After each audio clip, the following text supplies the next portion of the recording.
But it's just, Yeah. and then another big thing for me is my Yeah. name. I get a lot of comments about my name on TikTok, and people saying, God, Pakenham, why would I want to learn Irish from someone whose ancestors are directly responsible for eradicating it? I'm like, okay, I didn't do none. I didn't do nothing here. Leave me out of it. Like, Yeah. I'm trying to fix it. Okay, I'm not saying I'm responsible for anything, but I'm trying to fix anything that went wrong.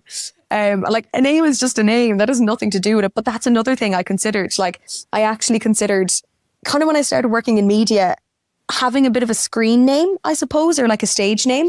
I was going to take my mother's maiden name. She's Woods, because there's an Irish equivalent to Woods, and I would have been Laura Nichile, as opposed to Laura Pakenham. Because I don't know, again, this is an internal thing, but I just feel like sometimes I stick out like a sore thumb.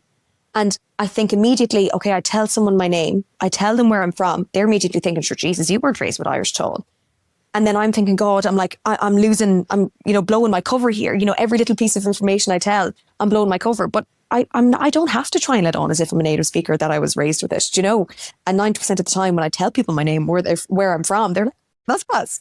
But it's just, it's a personal thing. But I think it's because speaking and learning a language is so intimate, especially when there's such kind of social constructs going with it in Ireland as well.